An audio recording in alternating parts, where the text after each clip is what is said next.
এবং প্রথমে এই সাইন আপ বাটনে আপনাদের ক্লিক করতে হবে। ক্লিক করলে এখানে আপনার নাম,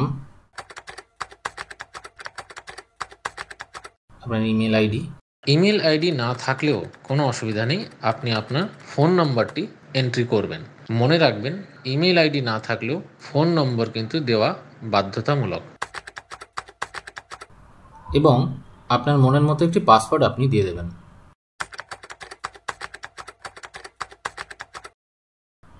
দ্বিতীয়বার সেম পাসওয়ার্ডটি দেবেন। এরপর এখানে একটি কোড দেখাচ্ছে, এই কোডটাকে আপনাকে দেখে দেখে টাইপ করতে হবে।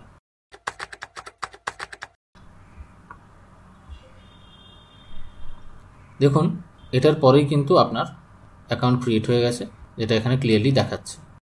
এখানে আপনি আপনার ইমেল আইডি বা আপনার ফোন নাম্বার এবং পাসওয়ার্ড দিয়ে ঢুকতে পারবেন।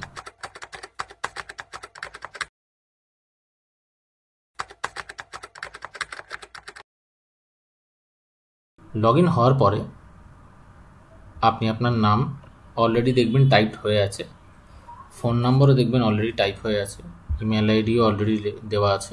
নিজের আধার নাম্বারটা এখানে বসিয়ে দেবেন। এরপরে আপনি যেখানে ভোট দেন সেটা কি এরিয়া, গ্রাম পঞ্চায়েত না মিউনিসিপ্যালিটি, সেটা আপনি সিলেক্ট করবেন। আমি এখানে মিউনিসিপ্যালিটি সিলেক্ট করলাম। কোন নির্বাচনে আপনি ভোট দিতে পারেননি সেইটা এখান থেকে সিলেক্ট করবেন। আমি লোকসভা সিলেক্ট করলাম। আপনার ভোটার কার্ড নাম্বার এখানে দেবেন।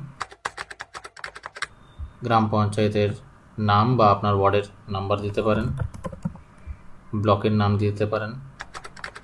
আপনি আপনার জেলা সিলেক্ট করবেন, লোকসভা কোনটি সেটা এখান থেকে সিলেক্ট করবেন, বিধানসভা এখান থেকে সিলেক্ট করবেন, কোন বিধানসভার মধ্যে আপনার ভোট। আপনি অ্যাড্রেস লিখবেন এখানে আপনার, দয়া করে পুরো অ্যাড্রেস লিখবেন, আমি এখানে পুরোটা লিখছি না। এবং আপনার সমস্যার বিবরণী